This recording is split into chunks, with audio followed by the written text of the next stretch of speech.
আইল make America great এগেইনের যে president Donald Trump আসছেন, আজকে ক্ষমতায় বসছেন, তিনি আসলে হয়তো আন্তর্জাতিক একটা বড় চাপ বাংলাদেশের উপরে পড়বে। প্রিয় দর্শক, আজকে আমরা আলোচনা করব ট্রাম্পের শপথ গ্রহণের পরবর্তীতে যা ঘটনাগুলো ঘটবে এটার সাথে বাংলাদেশের রাজনৈতিক বাস্তবতা পরিবর্তন হওয়ার কতটুকু সম্ভাবনা আছে বা আশু কোনো সম্ভাবনা আছে কিনা না। আমরা অনেকেই জানি যে এর আগে এই ধরনের ঘটনা ঘটেছে, যদিও আমরা সকলেই বলি আমরা স্বাধীন সার্বভৌম রাষ্ট্র, কিন্তু আমরা আমাদের দেশের রাজনীতিতে আমরা বিশ্বাস করি। কতটুকু সত্য মিথ্যা এটা তো অন্য আলাপ, যে মার্কিন যুক্তরাষ্ট্রের এবং ইন্ডিয়ার একটা শক্ত ভূমিকা আছে। এই দেশের গুটি চালাচালি যত হয়, ক্ষমতার পট পরিবর্তন যতবারই ঘটেছে, এই দুটো দেশ বিশেষ করে, অন্যান্য অনেকগুলো দেশ এখানে খেলে, পাকিস্তান খেলে, এখানে আইএসআই অপারেশন আছে রয়ের পাশাপাশি, অন্যান্য আরও অনেকগুলো দেশ খেলে, চায়নার হয়তো একটা স্টেক আছে, কিন্তু মূলত আমাদের এখানে আমেরিকা এবং ভারত এক ধরনের বড় গেম প্লেয়ার। তো এর আগে যখন মোদি প্রথমবারের মতো প্রাইম মিনিস্টার হন, বিএনপি তখন বিরোধী দলে, এবং তাদের একটা ধারণা ছিল যে কংগ্রেস শাসিত সরকার, ভারতীয় সরকার যেহেতু শেখ হাসিনাকে বোধহয় অন্ধ সাপোর্ট দিচ্ছে, তাদের যেহেতু গান্ধী ফ্যামিলির সাথে একটা পারিবারিক সম্পর্ক আছে, শেখ ফ্যামিলির যোগাযোগ বন্ধুত্ব আছে, এই কারণে দিয়ে যাচ্ছে, এবং মোদি আসলে ভারতের এই পলিসিটা চেঞ্জ হবে। এটা আশা করে যেদিন মোদি নির্বাচনে জিতে, আপনাদের অনেকের খেয়াল আছে যারা একটু সিনিয়র হয়ে গেছেন, যে ঢাকায় মিষ্টির দোকানের সকল মিষ্টি শর্ট পড়ে গিয়েছিল। কারা কিনেছিল, কেন কিনেছিল সেটা বলতে চাচ্ছি না, বুঝে নেন।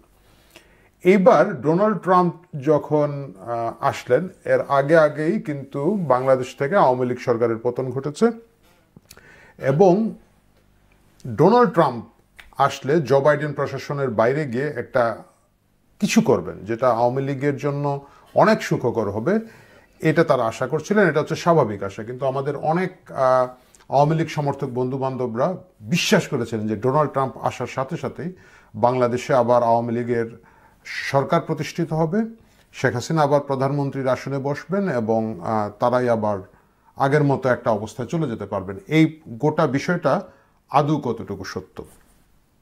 দেখেন, ভারত বাংলাদেশকে যে চোখে দেখে, এটাই আসলে আমেরিকা যদি দেখে, তাহলে কিন্তু এই গেমটা যে আন্তর্জাতিক পক্ষ থেকে একটা অশান্তি তৈরি করা, দেশে বা সরকার পরিবর্তনের জায়গা তৈরি করা, এটা সম্ভব হয়।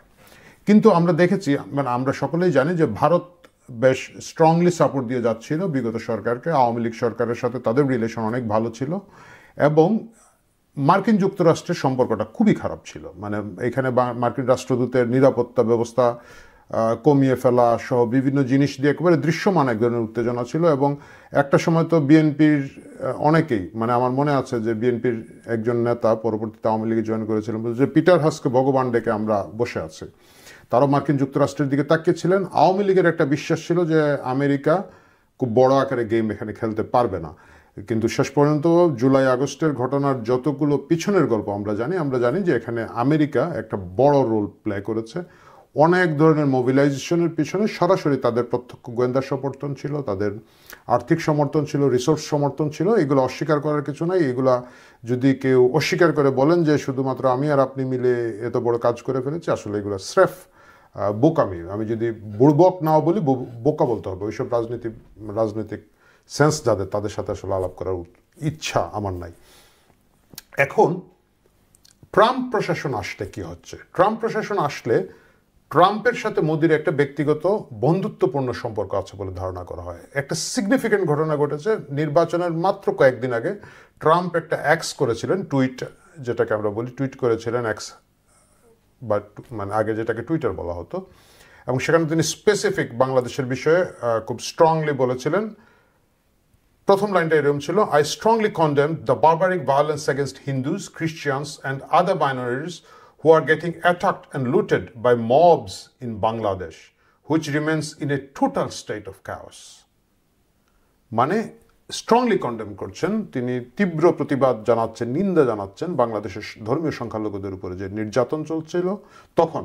ইউনূস সরকারের মব, সরকারের প্রত্যক্ষ মদদে যে ঘটনাগুলো ঘটছিল তার নিন্দা জানিয়েছিলেন। এবং একই টুইট, অনেক লম্বা টুইট, এটা আসলে মূলত ভারতীয় বংশোদ্ভূত তো যে ভোটাররা আছেন তাদের প্রতি তার অ্যাপিল ছিল, এবং যেহেতু কমলা হ্যারিস এর সাথে ভারতের একটা সম্পর্ক আছে ধরে নিয়ে ভারতীয় আমেরিকান নাগরিক যারা আছেন ভারত ব্যাকগ্রাউন্ডের, তারা যাতে ট্রাম্পকে ভোট দেন এই জন্য তিনি এই অ্যাপিলটা করেছিলেন পরোক্ষভাবে। এবং সেখানে তিনি বলেছিলেন, under my administration will also strengthen hour great partnership with India and my good friend prime minister Modi.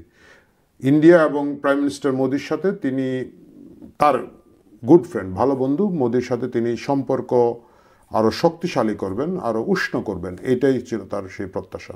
এবং তার পরবর্তীতে আমরা দেখেছি ট্রাম্প যখন জিতেছেন তার আগেও মোদি তাকে মানে অনেকটাই তার পক্ষে টুইট করেছেন।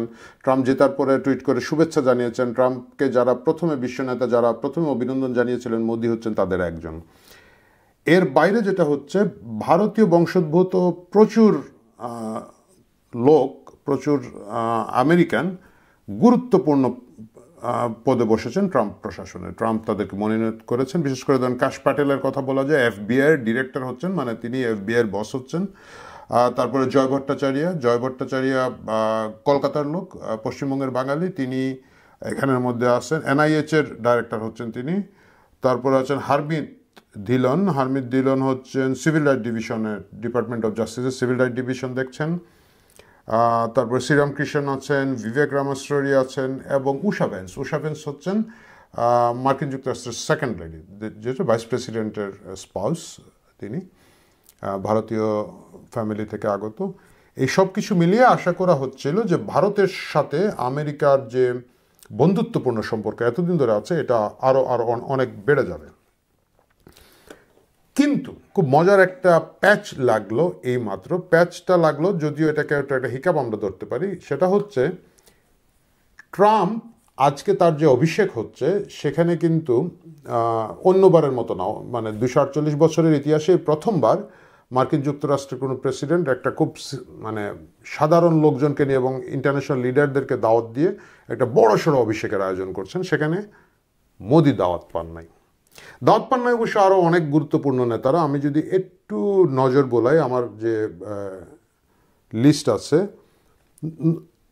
চাইনিজ প্রেসিডেন্ট জি জিনপিং ছাড়া জাতিসংঘের যে 5টি স্থায়ী দেশ আছে তার বাকি দেশগুলোর কোনো প্রেসিডেন্ট এখানে দাওয়াত পান নাই। যেমন ধরেন মানে রাষ্ট্রপ্রধান বা সরকার প্রধান দাওয়াত পান নাই, যেমন ধরেন যুক্তরাজ্যের প্রধানমন্ত্রী দাওয়াত পান নাই, ফ্রান্সের প্রেসিডেন্ট দাওয়াত পান নাই, জার্মানির চ্যান্সেলর বলেন বোধহয় ওনারা, জার্মানির সরকার প্রধান যিনি, তিনি দাওয়াত পান নাই। কিন্তু জি জিনপিং পেয়েছেন, যদিও জি জিনপিং আসছেন না, কিন্তু তিনি পেয়েছেন।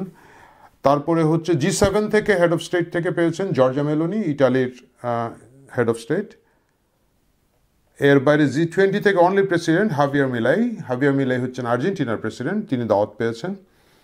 তাছাড়া পেয়েছেন ধরুন হাঙ্গেরিয়ান প্রেসিডেন্ট ভিক্টর অরবান, এল সালভাদরের প্রেসিডেন্ট নাইব বুকেলে, উনি পেয়েছেন, এবং ইসরায়েলের প্রাইম মিনিস্টার বেনিয়ামিন নেতানিয়াহু, আমরা বাংলাদেশে অবশ্য বেঞ্জামিন নেতানিয়াহু বলি, যাই হোক বেনিয়ামিন নেতানিয়াহু, তিনি পেয়েছেন। এর বাইরে কিছু আরও আন্তর্জাতিক নেতারা পেয়েছেন, কিছু বিতর্কিত নেতারা পেয়েছেন, যেমন ধরুন ব্রাজিলের সাবেক প্রেসিডেন্ট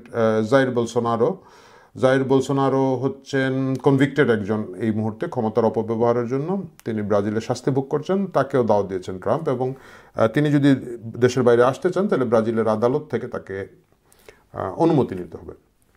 এই গোটা গেস্ট লিস্ট দেখে বোঝা যাচ্ছে যে অনেকটা উগ্র ডানপন্থী যারা নেতা আছেন বিশ্বে তাদেরকে ট্রাম্প ইনভাইট করেছেন তার এই শপথ গ্রহণ অনুষ্ঠানে।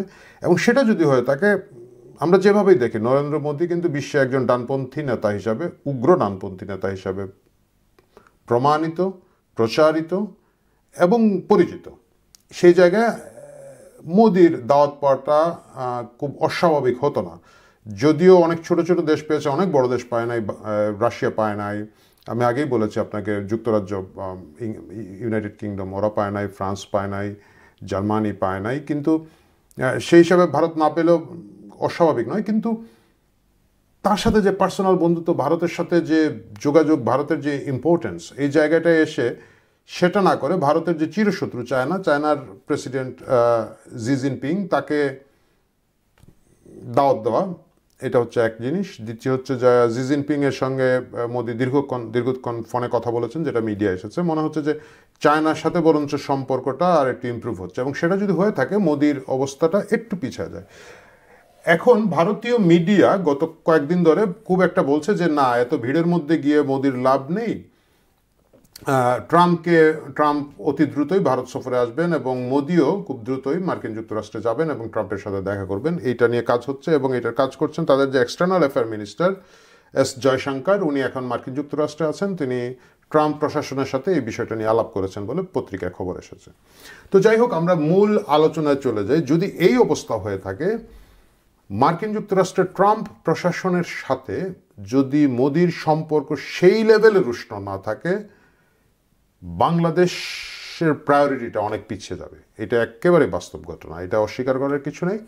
কারণ বাংলাদেশ তো ভারতের কাছে প্রথম প্রায়োরিটি না, ভারতের কাছে ভারত হচ্ছে প্রথম প্রায়োরিটি, এবং ভারত নিজেই যদি সেখানে পিছিয়ে যায়, এবং এই মুহূর্তে জো বাইডেন প্রশাসন যেভাবে বাংলাদেশে খেলছে, এই খেলাটা ট্রাম্প কন্টিনিউ রাখবেন না যদি ভারত তাকে কনভিন্স করতে পারে যে তুমি আমি একসাথে।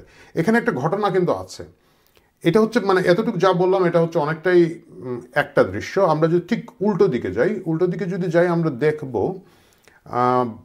মার্কিন রাষ্ট্রদূত যিনি এই মুহূর্তে ভারতে আছেন, তিনি গত কয়েকদিন আগে একটা ইন্টারভিউ দিয়েছেন। সেই ইন্টারভিউতে তিনি কিন্তু বাংলাদেশ বিষয়ে বলেছেন যে মার্কিন যুক্তরাষ্ট্র এবং ভারত একসাথে বাংলাদেশে গণতন্ত্র, মানবাধিকার, মানে যা যা ব্লা ওরা বলে থাকেন সেইগুলার বিষয়ে একমত। এই যে একসাথে একমত, ভালো চাই, আগ্রহী, ইটস এ সিগনিফিকেন্ট সিগনাল। এটা একটা সিগনিফিকেন্ট সিগনাল। এর বাইরে আমরা জানি যে মার্কিন যুক্তরাষ্ট্রের আমেরিকার যে রাষ্ট্রদূত বাংলাদেশে আসার কথা ছিল তিনি আসেন নাই, তার জায়গায় আরেকজনকে ভারপ্রাপ্ত হিসেবে পাঠানো হয়েছে। তিনি কাজ করছেন। তিনি আবার খুব সম্ভবত গতকালকে সরকারের একটা উচ্চ পর্যায়ের বৈঠকে বেরিয়ে সাংবাদিকদের সাথে কথা বলে নেয়। আমরা দেখেছি যে ওয়েস্টার্ন কান্ট্রির অ্যাম্বাসেডারগুলো বাংলাদেশে আসলে একদম খুব ভিভিআইপি ট্রিটমেন্ট পায় এবং সাংবাদিকদের সামনে কথা বলতে খুব পছন্দ করে। তিনি কথা বলেন নাই। এই জায়গাটা মিলিয়ে একটা টেনশন আছে যে ভারতের চোখেই দেখুক বা মার্কিন যুক্তরাষ্ট্র নিজের মতো করে ইভালুয়েট করে থাকুক, বাংলাদেশের সিনারিও নিয়ে তারা উদ্বিগ্ন। এখানে সবচেয়ে মানে অ্যাকিলিস হিল যদি আমি বলি, যে জায়গাটায় আটকে গেছে, এটা হচ্ছে ডক্টর ইউনূসের একটা বিশ্ব ইমেজ হচ্ছে তিনি শান্তির পক্ষে, মানবাধিকারের পক্ষে, গণতন্ত্রের পক্ষে থাকবেন, কিন্তু তার সরকার আসার পরে যেটা দেখা গেছে যে তিনি আসলে তা নয়। মানে একটা চূড়ান্ত সাম্প্রদায়িক একটা লোক, যারা সাম্প্রদায়িক দাঙ্গাকে উস্কে দিচ্ছে, চিন্ময় প্রভুর জামিন কোনো কারণ ছাড়াই বাদ দিচ্ছে, রাস্তাঘাটে মব ঘুরে বেড়াচ্ছে, রেস্টুরেন্টগুলো গিয়ে চাপ দিচ্ছে তোকে গরু জবাই করতে হবে, গরু বিক্রি করতে হবে। মানে একটা সাধারণ রেস্টুরেন্ট সে চাইলে উটের মাংস বিক্রি করবে, আপনার কি? কিন্তু সেটা হচ্ছে